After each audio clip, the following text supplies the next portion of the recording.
എല്ലാവർക്കും നമസ്കാരം. നമ്മുടെ ചാനലിലെ പുതിയൊരു വീഡിയോയിലേക്ക് സ്വാഗതം.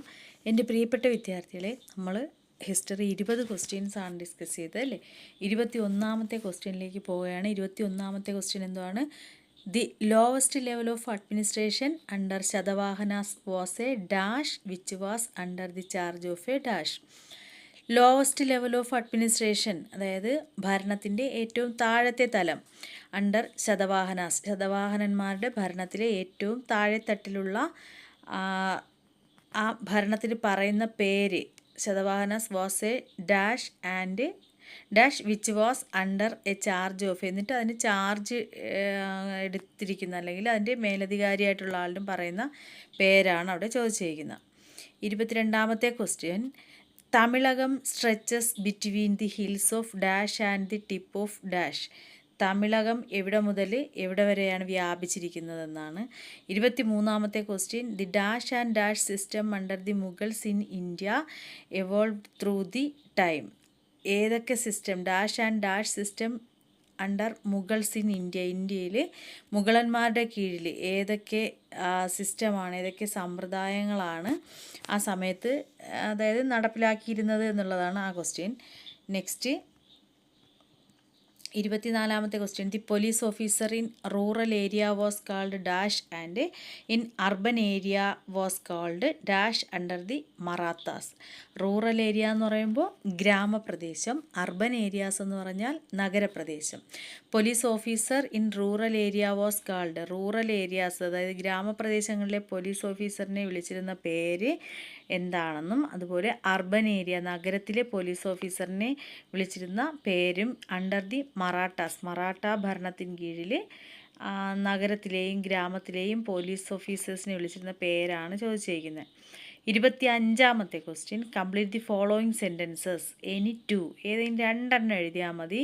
അവിടെ 4 ഓപ്ഷൻസ് ഉണ്ട്, ഓരോന്നിനും ഓരോ മാർക്ക്, അങ്ങനെ 2 മാർക്കിനാണ്, രണ്ടെണ്ണം എഴുതുക. കംപ്ലീറ്റ് ദി ഫോളോയിങ് സെൻറ്റൻസസ് എന്നുള്ളതിൽ ഒന്നാമത്തെ എന്താണ്? The subsidiary alliance system was introduced by dash. Subsidiary alliance സമ്പ്രദായം അല്ലെങ്കിൽ സബ്സിഡറി അലയൻസ് സിസ്റ്റം ആരാണ് ഇൻട്രൊഡ്യൂസ് ചെയ്തത്, നടപ്പിലാക്കിയത് എന്നുള്ളതാണ്. രണ്ടാമത്തെ question, dash was the last Indian state to be conquered by the British in 1849.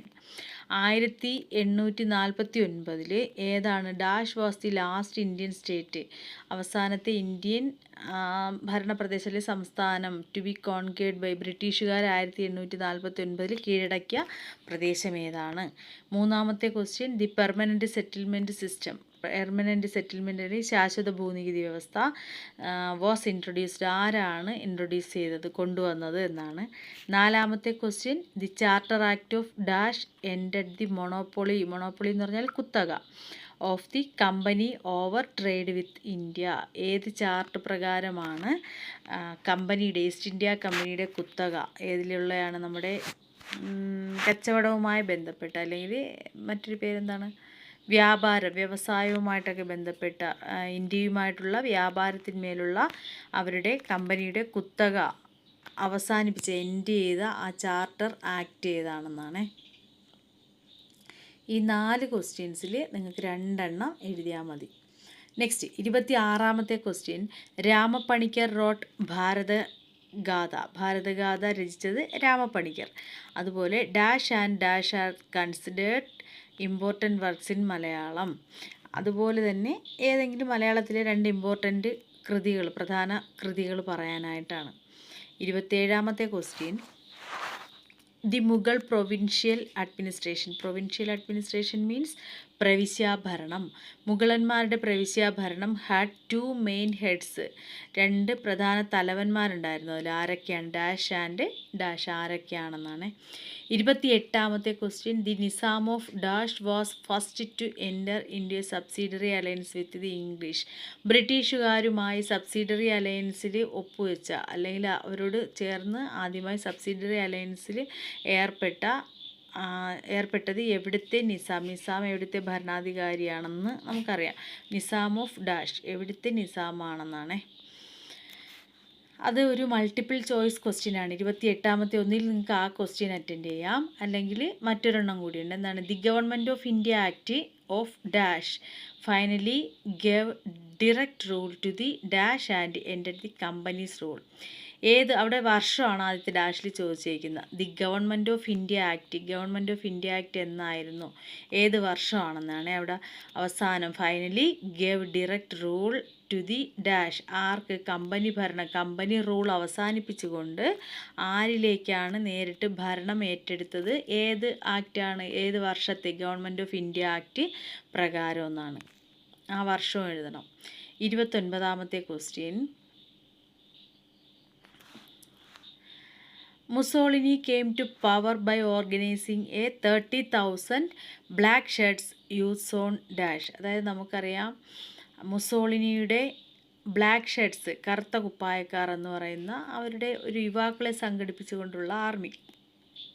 Mussolini came to power by organising 30,000 black shirts എന്നുള്ള ആളുകളെ ചേർത്തുകൊണ്ട് ഒരു സംഘടന അല്ലേ, യൂസ് ഓൺ ഡാഷ് എവിടെയാണെന്നും ആണ് എഴുതാനായിട്ടുള്ളത്.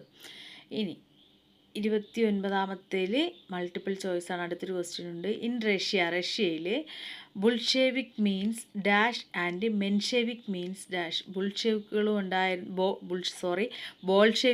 ഉണ്ടായിരുന്നു, മെൻഷെവിക്കുകളും ഉണ്ടായിരുന്നു. ബോൾഷെവിക് എന്ന് പറഞ്ഞാൽ എന്താണ് അർത്ഥമാക്കുന്നത്? മെൻഷെവിക് എന്ന് പറഞ്ഞാൽ എന്താണ് അർത്ഥമാക്കുന്നത്? 30ാമത്തെ question. The union of dash and dash are the Anschluss was completed in 1938. Union ഏതൊക്കെയാണെന്നാണ് അവിടെ രണ്ട് രാജ്യങ്ങളുടെ പേരുകളാണ് അവിടെ വരുന്നത്, ഏതൊക്കെ യൂണിയൻ ആണെന്നാണ്. 31ാമത്തെ question. Completed the following statement any two. ഏതെങ്കിലും രണ്ടെണ്ണം എഴുതിയാൽ മതി. അവിടുത്തെ പ്രസ്താവനകൾ കംപ്ലീറ്റ് ചെയ്യാനാണ്. താഴെ കൊടുത്തിരിക്കുന്നവ നമ്മൾ കംപ്ലീറ്റ് ചെയ്യണം. The league of nations failed to prevent dash by the Japanese. League of nations ഫെയിലായി, പരാജയപ്പെട്ടു, ടു പ്രിവെൻറ്റ് തടയുന്നതിൽ, ഡാഷ് ബൈ ജാപ്പനീസ്, ജപ്പാൻകാരുടെ എന്ത് തടയുന്നതിലാണ് പരാജയപ്പെട്ടതെന്നാണ്. രണ്ടാമത്തേത്. The Munich pact allowed Germany to occupy. Munich ഉടമ്പടി ജർമ്മനിക്ക് എന്ത് നേടുന്നതിന് അത് അനുവദിച്ചു എന്നാണ്, അലോ ചെയ്തു എന്നാണ്. മൂന്നാമത്തേത്. The second world war began with the dash. Second world war ആരംഭിക്കുന്നത് ഡാഷാണ്. നാലാമത്തേത്. The attack on Pearl Harbor ആക്രമണം led to the entry of dash into the war. അതായത് ലോകമഹായുദ്ധത്തിലേക്കാണ് പേൾ ഹാർബറിൻ്റെ ആക്രമണം നയിക്കുന്നത്. 4 നിങ്ങൾ 2 അറ്റൻഡ് ചെയ്താൽ മതി. ഇനി ഓപ്ഷണൽ മൊഡ്യൂളിലേക്ക് നമ്മൾ പോവുകയാണ്. ഒന്നുകിൽ നമുക്ക് evolution of States in India എന്നുള്ള മൊഡ്യൂൾ സെലക്ട് ചെയ്യാം. അല്ലെങ്കിൽ എന്ത് ചെയ്യാം, കൾച്ചറൽ ഡെവലപ്മെൻറ്റ് ഇൻ ഇന്ത്യ, അങ്ങനെ ആ രണ്ടാമത്തെ മൊഡ്യൂൾ സെലക്ട് ചെയ്യാം. പക്ഷേ ആദ്യത്തെ മൊഡ്യൂളിൽ നിന്ന് ഒരു എത്ര ക്വസ്റ്റ്യനെ അവിടെ പറയുന്നുള്ളൂ? 32ാമത്തേത്, 33ാമത്തേത്. ഇത് നമുക്ക് ഇടകലർത്തിയാണ് ഇവർ ക്വസ്റ്റ്യൻസ് കൊടുത്തേക്കുന്നത്. സാധാരണ നമുക്ക് ഓപ്ഷണൽ മൊഡ്യൂൾ 15 മാർക്ക് ഒരിടത്ത് തന്നെ ഉണ്ടാവുമായിരുന്നു. ഇവിടെ നിങ്ങൾ നോക്കിയാൽ മനസ്സിലാവും. അതിൽ നിന്ന് 2 മാർക്കിന് അവിടെ ആദ്യം ചോദിച്ചിട്ടുണ്ട്. പിന്നെ അത് കഴിഞ്ഞിട്ടാണെങ്കിൽ എല്ലാം ഓപ്ഷണൽ മൊഡ്യൂളിൽ നിന്നല്ല ചോദിച്ചിട്ടുള്ളത്. നമുക്കെന്തായാലും എല്ലാം അറ്റൻഡ് ചെയ്തതിന് പറഞ്ഞു തരാം ഞാനെല്ലാം. 32 അല്ലായിരുന്നല്ല, ഓപ്ഷണൽ മൊഡ്യൂൾ 32 തന്നെ. 32ാമത്തെ question. Complete the following statements. താഴെ കൊടുത്തിരിക്കുന്ന സ്റ്റേറ്റ്മെൻറ്റ്സുകൾ കംപ്ലീറ്റ് ചെയ്യാനാണ്. ഏതെങ്കിലും 2 മതി. The lion capital of Ashoka at Sarnath is the dash. അതായത് lion capital of Ashoka at സാരനാഥിലെ അശോക സ്തംഭം അല്ലേ, അത് lion capital of Ashoka is the dash. അത് എന്തിനാണ് അല്ലെങ്കിൽ എന്താണെന്നാണ് നമ്മുടെ. രണ്ടാമത്തേത്. Dash a Greek ambassador visited India during the rule of Ashoka. Ashoka ചക്രവർത്തിയുടെ ഭരണകാലത്ത് നമ്മുടെ ഇന്ത്യ സന്ദർശിച്ച ഗ്രീക്ക് അംബാസിഡറുടെ പേരെഴുതാനായിട്ടാണ്. Dash a Greek ambassador visited India during the rule of Ashoka. Next അതിൽ 3ാമത്തെ ക്വസ്റ്റ്യൻ. അതിൽ ഏതെങ്കിലും 2 എണ്ണം എഴുതിയാൽ മതി. 3 എണ്ണം തന്നിട്ടുണ്ട്, ഓരോ മാർക്കാണ്. മൂന്നാമത്തെ question, in the Allahabad pillar inscription dash is regarded as God living on earth.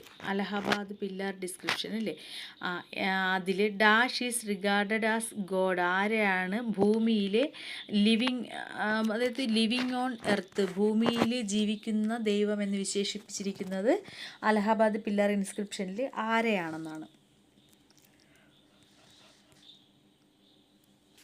Next 33ാമത്തെ ക്വസ്റ്റ്യൻ.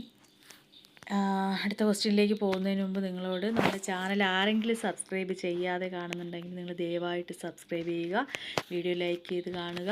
നിങ്ങൾക്ക് പ്രയോജനപ്രദമാകുന്ന ഈ വീഡിയോ നിങ്ങൾ എന്ത് ചെയ്യുക, നിങ്ങളുടെ അഭിപ്രായങ്ങൾ കമൻസിലൂടെ അറിയിക്കുക. നിങ്ങൾക്ക് മനസ്സിലാവുന്നുണ്ടെങ്കിലോ അല്ലെങ്കിൽ എന്താണ് ടീച്ചർ മനസ്സിലാവുന്നില്ലെങ്കിൽ അങ്ങനെ പറയാം. നിങ്ങൾക്ക് എന്തൊക്കെ ക്ലാസ്സുകളാണ് വേണ്ടുന്നതെന്ന് പറയണം. അങ്ങനെ നിങ്ങളുടെ അഭിപ്രായങ്ങൾ കമൻസിലൂടെ അറിയിക്കുക, സപ്പോർട്ട് ചെയ്യുക. എന്നിട്ട് നിങ്ങൾ നന്നായിട്ട് പഠിക്കുക. ഓക്കെ, 33ാമത്തെ question. In order to make the sahibs distinct from the natives the British kept to their clubs and bungalows in special suburbs known as dash and dash. അതായത് in order to make the sahibs എന്ന് പറഞ്ഞാൽ ബ്രിട്ടീഷുകാരെ സാഹിബ് നമ്മൾ അങ്ങനെ പറയില്ല, അതാണ് ഉദ്ദേശിക്കുന്നത്. Sahibs distinct from the natives, നമ്മൾ ബ്രിട്ടീഷ് ഇന്ത്യയിലുള്ള നമ്മളെ നേറ്റീവ് സ്വദേശികളെയും അവരെയും തമ്മിൽ എന്ത് ചെയ്യുന്നതിന് തിരിച്ചറിയുന്നതിന് വേണ്ടിയിട്ട്, അല്ലെങ്കിൽ അവർ രണ്ടും വ്യത്യസ്തരായിട്ടാണല്ലോ, നമ്മൾ വേറെ അവർ വേറെ, അങ്ങനെ നമ്മളിൽ നിന്നും അവരെ വ്യത്യസ്തരാക്കാൻ വേണ്ടി the British kept to their clubs, അവരുടെ ക്ലബ്ബുകളിലും ബംഗ്ലാവുകളിലും ഒക്കെ ഉണ്ടായിരുന്ന സ്പെഷ്യൽ സുബർബ്സ്, അതിന് പറയുന്ന പേര് ഡാഷ് ആൻഡ് ഡാഷ് ഏതൊക്കെയാണെന്നാണ് അതിൻ്റെ പേരുകൾ. 34ാമത്തെ ക്വസ്റ്റ്യൻ. ആൻസർ എനി 2 ക്വസ്റ്റ്യൻ, ഓരോ മാർക്ക് തന്നെയാണ്, അതിനും 2 എണ്ണത്തിന് ആൻസർ ചെയ്താൽ മതി. The Maurya empire considered of how many varieties of political formation and ecological zones. Maurya empire consisted Maurya empire എന്ത് ഉൾക്കൊണ്ടിരുന്നു? ഹൗ മെനി, എത്ര വെറൈറ്റീസ് ഓഫ് പൊളിറ്റിക്കൽ ഫോർമേഷൻ, അതായത് രാഷ്ട്രീയ രൂപീകരണത്തിലും അതുപോലെ എക്കോളജിക്കൽ സോൺസ് അതിലും ഹൗ മെനി എത്രമാത്രം വ്യത്യസ്തമായിരുന്നു എന്നാണ്. അങ്ങനെ വ്യത്യസ്തതകൾ ഉൾക്കൊണ്ടിരുന്നു മൗര്യ എംപയർ. 2ാമത്തെ question. Which title was taken by the Chandragupta first. Chandragupta ഒന്നാമൻ, അദ്ദേഹത്തിന് ഒരു വിളിപ്പേരുണ്ടായിരുന്നു, ഏതായിരുന്നു ടൈറ്റിൽ? 33ാമത്തെ ക്വസ്റ്റ്യൻ.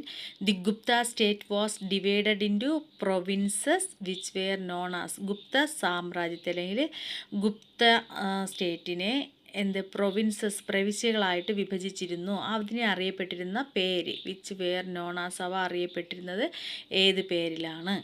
ഇനി 35ാമത്തെ ക്വസ്റ്റ്യൻ ഓരോ മാർക്കിനാണ്. The golden age of Indian history is referred to which Indian empire. Golden age, സുവർണ കാലഘട്ടം ഇന്ത്യ ചരിത്രത്തിൽ ഇന്ത്യൻ ഹിസ്റ്ററി, ഇന്ത്യ ചരിത്രത്തിലെ സുവർണ കാലഘട്ടം എന്ന് അറിയപ്പെടുന്നത് വിച്ച് ഇന്ത്യൻ എംപയർ, ഏത് ഇന്ത്യ ഭരിച്ച ഏത് ഭരണാധികാരിയുടെ കാലഘട്ടമാണ് സുവർണ കാലഘട്ടം, ഗോൾഡൻ ഏജ് എന്ന് അറിയപ്പെടുന്നത്. Next question. What was the main cause of major transformation of British economy and society? എന്തൊക്കെയായിരുന്നു what was the main cause, കാരണങ്ങൾ, മേജർ ട്രാൻസ്ഫോർമേഷൻ, വലിയ രീതിയിലുള്ള മാറ്റത്തിന് ഓഫ് ബ്രിട്ടീഷ് എക്കണോമി സാമ്പത്തിക മേഖലയിലായാലും സമൂഹത്തിലായാലും. ഓക്കെ. 3ാമത്തെ question. In which year the first Indian princely state had subsidiary alliance with the British. In which year, ഏത് വർഷമാണ് ആദ്യമായിട്ട് ഫസ്റ്റ് ഇന്ത്യൻ പ്രിൻസ്ലി സ്റ്റേറ്റ്, ഇന്ത്യയിലെ അതായത് പ്രാദേശിക സ്വയംഭരണ പ്രദേശം സബ്സിഡറി അലയൻസ് പ്രകാരം ബ്രിട്ടീഷുകാരോട് ലയിച്ചത് ഏത് വർഷമാണെന്നാണ്. ഇനി നമുക്ക് optional module B, cultural development. ഇതാണ് എളുപ്പമുള്ള മൊഡ്യൂൾ, ഈസിയാണ് ഈ മൊഡ്യൂൾ. നോക്കാം. Complete the following statements any 2, ഏതെങ്കിലും 2 എണ്ണം എഴുതിയാൽ മതി. 1ാമത്തെ question. The culture can be used to transmit a variety of dash. അതായത് കൾച്ചർ എന്ന് പറഞ്ഞാൽ സംസ്കാരം. Culture can be used to transmit, അതായത് നമുക്ക് പല വെറൈറ്റി ആയിട്ടുള്ള പല തരത്തിലുള്ള ഏതിലൊക്കെ മേഖലകളിലൂടെ നമുക്ക് കൾച്ചറിനെ എന്ത് ചെയ്യാൻ ട്രാൻസ്മിറ്റ് ചെയ്യാൻ കഴിയും. അപ്പോൾ ഏതൊക്കെയാണ് അല്ലെങ്കിൽ എന്താണെന്നാണ്. രണ്ടാമത്തെ question, anthropology literally means the study of. Anthropology എന്ന് പറയുന്നത് നരവംശശാസ്ത്രം നമ്മൾ പറയുകയാണെങ്കിൽ എന്തിനെക്കുറിച്ചുള്ള പഠനമാണ്. മൂന്നാമത്തെ, Tulsidas wrote the Hindi version of Ramayana which is popularly known as dash. അതായത് തുളസീദാസ് എഴുതിയ രാമായണത്തിൻ്റെ ഹിന്ദി വേർഷൻ, അതിനെ അറിയപ്പെടുന്ന പേരെന്താണ്. 33ാമത്തേത്, ആൻസർ എനി 2 ക്വസ്റ്റ്യൻസ്. 2 എണ്ണം എഴുതിയാൽ മതി, 3 എണ്ണം തന്നിട്ടുണ്ട്. നോക്കാം. Bharatanatyam is often referred to which kind of dance form. Bharatanatyam എന്ന് പറയുന്നത് ഏത് തരത്തിലുള്ള നൃത്തരൂപമാണ്. രണ്ടാമത്തെ question, in which state Sanchi stupa is situated. Sanchi സ്തൂപം ഏത് സ്റ്റേറ്റിലാണ്, ഏത് സംസ്ഥാനത്താണ്. മൂന്നാമത്തെ question, the Madhubani paintings originated which state. ഏത് സംസ്ഥാനത്തിലാണ് മധുബാനി പെയിൻറ്റിങ്സ് ഉണ്ടല്ലോ അത് ഒറിജിനേറ്റ് ചെയ്തത്. 34ാമത്തെ question, the compositions of Bhakti and Sufi saints are sung as dash and dash. Compositions എന്ന് പറഞ്ഞാൽ രചനകൾ. ഭക്തിയും ഭക്തിപ്രസ്ഥാനം സൂഫി പ്രസ്ഥാനം, അവയിൽ ഭക്തിയിലെയും സൂഫിയിലെയും സന്യാസിമാരുടെ രചനകൾ, എന്നിട്ട് അവർ പാടുന്നതിന് പറയുന്ന പേരുകളാണ്. ഭജൻസ്, അങ്ങനെ പേരുകളുണ്ടല്ലോ, അതിന് പറയുന്ന പേരുകൾ. 35ാമത്തെ ക്വസ്റ്റ്യൻ, ഏതെങ്കിലും 2 എണ്ണം എഴുതാനാണ്, 3 എണ്ണം തന്നിട്ടുണ്ട് ഓരോ മാർക്കിന്. Many of our cultural practices are influenced by our social and dash situation. Many of our cultural practices, നമ്മുടെ സാംസ്കാരികപരമായിട്ടുള്ള ആചാരങ്ങൾ ആർ ഇൻഫ്ലുവൻസ്ഡ്, സ്വാധീനിച്ചിട്ടുണ്ട്. എവിടെയൊക്കെയാണ് സ്വാധീനം ചെലുത്തിയിട്ടുള്ളത്? നമ്മുടെ സോഷ്യൽ, സാമൂഹികവും, പിന്നെ ഡാഷ് സിറ്റുവേഷൻ, വേറെ അവിടെ ഡാഷിൽ ഏതൊക്കെ സാഹചര്യത്തെയാണ് സ്വാധീനിച്ചിട്ടുള്ളത്? സാമൂഹികവും. ഇനി അവിടെ ഏത് സിറ്റുവേഷൻ വരുമെന്നാണേ. രണ്ടാമത്തെ question, most of the forts and palaces were built by dash. Most കൂടുതലായിട്ടും കോട്ടകളും കൊട്ടാരങ്ങളും പണി കഴിപ്പിച്ചത് ഡാഷാണ്. മൂന്നാമത്തെ question, the phrase dash was used for the first time by McLuhan. അതായത് മാക്ലുഹാൻ എന്ന് പറയുന്ന വ്യക്തി ആദ്യമായിട്ട് ഒരു ആശയം അല്ലെങ്കിൽ ഒരു ഫ്രേസ് പറഞ്ഞു. അത് എൻ്റെ പേരെന്താണെന്ന് നമ്മൾ കേട്ടിട്ടുള്ളതാണ്. ഗ്ലോബൽ വില്ലേജ് എന്നുള്ളൊരാശയമാണ് ആര് കൊണ്ടുവന്നത്? ഈ മാക്ലുഹാൻ, MC അല്ല, മാക്ലുഹാൻ, ഗ്ലോബൽ വില്ലേജ് അല്ലെങ്കിൽ ആഗോള ഗ്രാമം എന്നുള്ളൊരു ഫ്രേസ്. ഇനി വീണ്ടും സെക്ഷൻ ബിയിലേക്ക് പോവുകയാണേ. അപ്പോൾ നമ്മൾ ഫസ്റ്റ് സെക്ഷനിൽ 35 ക്വസ്റ്റ്യൻസായി. ഇനി സെക്ഷൻ ബിയിൽ 36ാമത്തെ ക്വസ്റ്റ്യൻ, 2 മാർക്കിൻ്റെ ക്വസ്റ്റ്യൻസിലേക്കാണ് നമ്മൾ പോകുന്നത്. Describe any 2 main problems faced by Humayun. Humayun face ചെയ്ത 2 പ്രധാന പ്രശ്നങ്ങളെക്കുറിച്ചാണ്. ഇതൊക്കെ നിങ്ങൾക്ക് കയ്യിൽ നിന്നിട്ട് എഴുതാം. അതായത് നമ്മൾ ഹുമയൂണിനെ കുറിച്ച് എഴുതുമ്പോൾ ഏത് പ്രധാന ചക്രവർത്തിയെക്കുറിച്ചായാലും രാജാവിനെ കുറിച്ചായാലും നമുക്ക് കുറേ കാര്യങ്ങൾ എന്ത് ചെയ്യാൻ പറ്റും, ഇങ്ങനെയൊക്കെ നമ്മുടെ അതായത് എങ്ങനെയുള്ള ഭരണാധികാരിയായിരുന്നു എന്നൊക്കെ എഴുതാമല്ലോ. ഇവിടെ ചോദിച്ചിരിക്കുന്നത് ഇദ്ദേഹം നേരിട്ട 2 പ്രശ്നങ്ങളാണ്.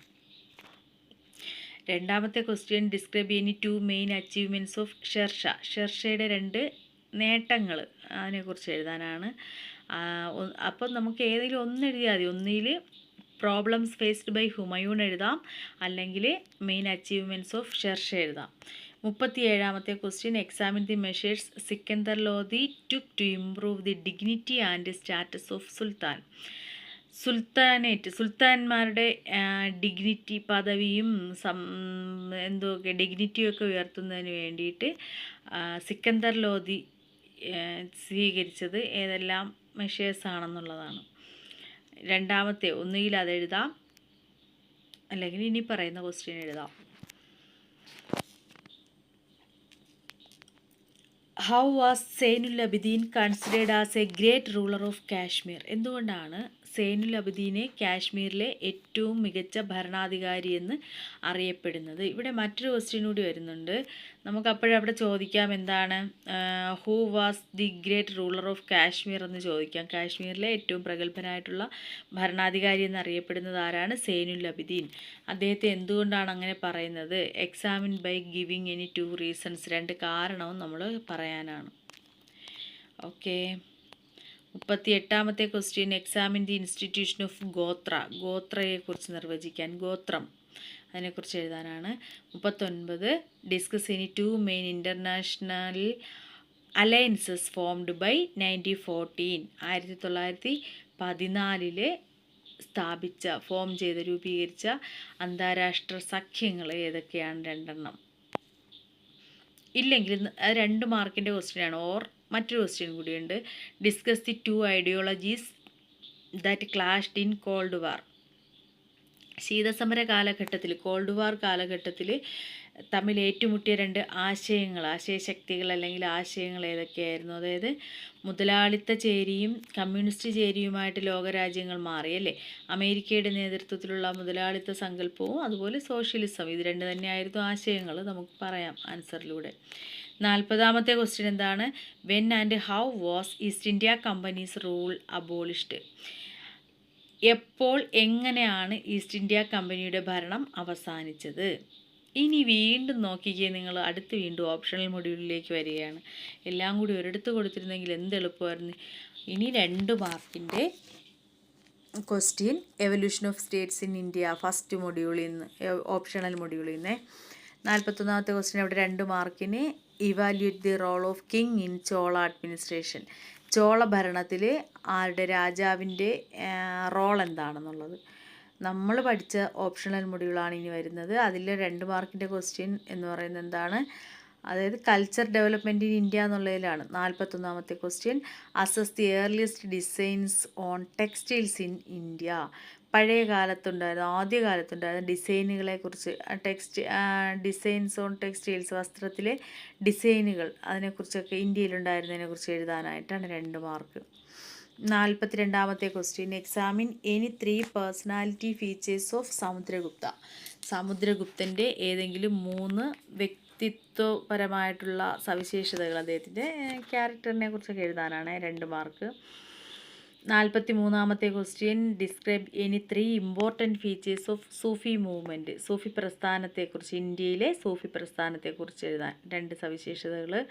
ഓർ അല്ലെങ്കിൽ ഏതെഴുതാം?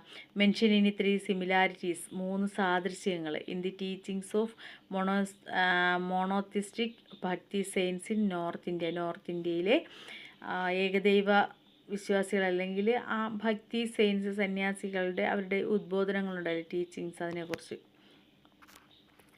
ഇനി 3 മാർക്കിൻ്റെ ക്വസ്റ്റ്യനാണ് 44ാമത്തത്. എക്സ്പ്ലെയിൻ ഇനി 3 concerns of the early nationalist associations. ആദ്യകാല ദേശീയ പ്രസ്ഥാനങ്ങൾ അല്ലെങ്കിൽ നാഷണലിസ്റ്റ് അസോസിയേഷൻസ്, അതിൻ്റെ ഏതെങ്കിലും 3 കൺസേൺ അതിനെക്കുറിച്ച് എഴുതാനാണ്. ഓർ അല്ലെങ്കിൽ ഏതെഴുതാം? Explain underlying policies of British behind the partition of Bengal in 1905. അതായത് 1905 പാർട്ടീഷൻ ഓഫ് ബംഗാൾ വിഭജനം അല്ലേ, അത് എക്സ്പ്ലെയിൻ അണ്ടർലൈയിങ് പോളിസീസ് ഓഫ് ബ്രിട്ടീഷുകാരുടെ നയങ്ങൾ അതിന് പിന്നിലുണ്ടായിരുന്ന, ബംഗാളിനെ വിഭജിച്ചതിന് പിന്നിൽ. 45ാമത്തെ question what problems did Iltutmish face on ascending the throne. സിംഹാസനത്തിൽ ഏറിയപ്പോൾ ഇൽത്തുമിഷ് ഫേസ് ചെയ്യേണ്ടി വന്ന പ്രോബ്ലംസ് ഏതൊക്കെ? 3 എഴുതണം, 3 മാർക്കിനാണ്.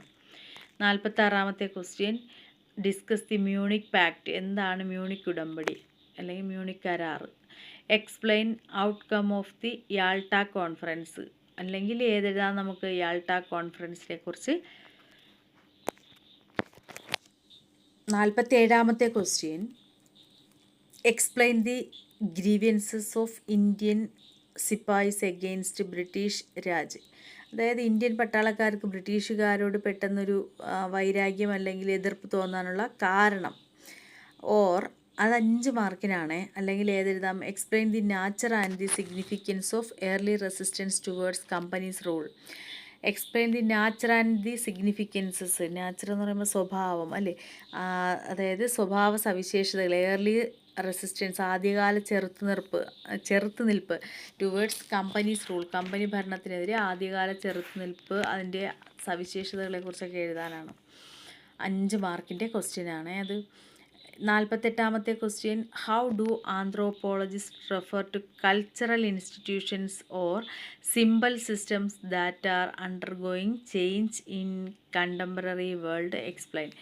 എങ്ങനെയാണ് നരവംശശാസ്ത്രജ്ഞന്മാർ റെഫർ ടു കൾച്ചറൽ ഇൻസ്റ്റിറ്റ്യൂഷൻ സാംസ്കാരിക സ്ഥാപനങ്ങൾ എന്നുള്ളൊരു ആശയം ഓർ സിമ്പിൾ സിസ്റ്റം അല്ലെങ്കിൽ അതിൻ്റെ സിസ്റ്റത്തെ that are undergoing change in contemporary world ഇപ്പോഴത്തെ സമകാലിക ലോകത്തിൽ എങ്ങനെയാണ് കൾച്ചറൽ ഇൻസ്റ്റിറ്റ്യൂഷൻസ്. 49ാമത്തെ question. Explain the significance of civil disobedience movement in the freedom struggle of India. ഇന്ത്യയുടെ സ്വാതന്ത്ര്യ സമര ചരിത്രവുമായിട്ട് ബന്ധപ്പെട്ട് എക്സ്പ്ലെയിൻ ദി സിഗ്നിഫിക്കൻസ്, ഏതിൻ്റെ പ്രത്യേകതയെക്കുറിച്ച് എഴുതാനാണ്? സിവിൽ ഡിസൊബീഡിയൻസ്, അതിനെക്കുറിച്ച് എഴുതാനാണ്. അല്ലെങ്കിൽ നമുക്ക് ഏതെഴുതാം? 5 മാർക്കിൻ്റെ ക്വസ്റ്റ്യനാണ്. ഡിസ്കസ് ദി പ്രൈമറി ഇഷ്യൂസ്, പ്രാഥമികമായിട്ടുള്ള പ്രശ്നങ്ങൾ of concern of early Congress, ആദ്യകാല കോൺഗ്രസ്സിലുണ്ടായിരുന്ന പ്രശ്നങ്ങൾ. വീണ്ടും ഓപ്ഷണൽ മൊഡ്യൂൾ വരികയാണ്. അതിൽ നിന്നുള്ള 5 മാർക്കിൻ്റെ ക്വസ്റ്റ്യനാണ്. എന്താണ്? Describe the nature of medieval state in India. അതായത് മിഡീവൽ സ്റ്റേറ്റ്, ഇന്ത്യയിലെ മധ്യകാല ഇന്ത്യ ആ കാലഘട്ടത്തിലെ സവിശേഷതയെക്കുറിച്ച് എഴുതാൻ. Or describe the nature of colonial state in India. Colonial സ്റ്റേറ്റിൻ്റെ പ്രത്യേകത. 5 മാർക്കിന് ഏത് വേണോ എഴുതാം. ഇനി 5 മാർക്കിൻ്റെ കൾച്ചറൽ ഡെവലപ്മെൻറ്റ് അടുത്ത മൊഡ്യൂളിൽ നിങ്ങൾ ശ്രദ്ധിക്കുക. ഒരു മൊഡ്യൂളിൽ ആദ്യം നമുക്ക് ഒരു മാർക്കിൻ്റെ എത്ര ക്വസ്റ്റ്യനാണോ അത് തരും. പിന്നെ അതുപോലെ ഓപ്ഷണൽ മൊഡ്യൂൾ അടുത്ത് സെലക്ട് ചെയ്ത മൊഡ്യൂൾ ഏതെങ്കിലും ഒന്ന് നിങ്ങൾ എഴുതിയാൽ മതി. അതിലും അതുപോലെ തരും, 1 മാർക്കിൻ്റെ ക്വസ്റ്റ്യൻ തരും. പിന്നെ ഓപ്ഷണൽ മൊഡ്യൂളിൻ്റെ 2 മാർക്കിൻ്റെ ക്വസ്റ്റ്യൻ തരും. അടുത്ത ഓപ്ഷണൽ മൊഡ്യൂളിൻ്റെ 2 മാർക്കിൻ്റെ. നിങ്ങൾ ഏതാണോ എഴുതുന്നത് അത് തന്നെ സെലക്ട് ചെയ്ത് താഴോട്ട് എഴുതുക. അടുത്ത് വീണ്ടും 5 മാർക്കിൻ്റെ ഓപ്ഷണൽ മൊഡ്യൂൾ എയും തരും, പിന്നെ ബിന്നും തരും. ഓക്കെ, അപ്പോൾ 50ാമത്തെ question. Our cultural practices are generally influenced by our social and economic situation. How? Our cultural practices, നമ്മുടെ സാംസ്കാരികപരമായിട്ടുള്ള ആചാരങ്ങൾ, ആർ ജനറലി സാധാരണയായിട്ട് ഇൻഫ്ലുവൻസ് ആയിട്ടുണ്ട്, സ്വാധീനിക്കപ്പെട്ടിട്ടുണ്ട്. ബൈ അവർ സോഷ്യൽ, നമ്മുടെ സാമൂഹികവും ആൻഡ് എക്കണോമിക് സിറ്റുവേഷൻ, സാമ്പത്തികവുമായിട്ടുള്ള സിറ്റുവേഷനിൽ. ഹൗ? എങ്ങനെ? അല്ലെങ്കിൽ നമുക്ക് മറ്റൊരു ഓപ്ഷൻ കൂടിയുണ്ട്. ഹൗ മ്യൂസിക്, ഇത് എല്ലാ വർഷവും ചോദിക്കുന്ന ക്വസ്റ്റ്യനാണ്. How music become vehicle of culture. എന്തുകൊണ്ടാണ് സംഗീതം സംസ്കാരത്തിൻ്റെ വാഹനമായിട്ട് മാറുന്നത് എന്നുള്ളതാണ്. 51ാമത്തെ question. Mark the following Harappan civilisation sites on Indian map. അത് മാപ്പാണ്, ഹാരപ്പൻ സൈറ്റുകൾ അടയാളപ്പെടുത്താനാണ്. 1 മാർക്കിനാണത്. നെക്സ്റ്റ് അവിടെ എന്താ കൊടുത്തിട്ടുള്ളത്? The following questions are for the blind ക്യാൻഡിഡേറ്റ്സിനുള്ള ക്വസ്റ്റ്യൻസ് ആണ്. 51ാമത്തെ നിങ്ങൾ അറ്റൻഡ് ചെയ്യേണ്ട. ഓക്കെ, തീർന്ന്. ഇത്രയാണ് ക്വസ്റ്റ്യൻസ്. ഇനി ഇതിൻ്റെ ഉത്തരങ്ങളുമായിട്ട് നമുക്ക് അടുത്ത വീഡിയോയിൽ കാണാം. എല്ലാവരും നന്നായിട്ട് പഠിക്കുക. ചാനൽ സബ്സ്ക്രൈബ് ചെയ്യാത്തവർ സബ്സ്ക്രൈബ് ചെയ്ത് കാണുക. മറ്റുള്ള കൂട്ടുകാരിലേക്ക് കൂടി ഷെയർ ചെയ്ത് കൊടുക്കുക. Okay, thank you.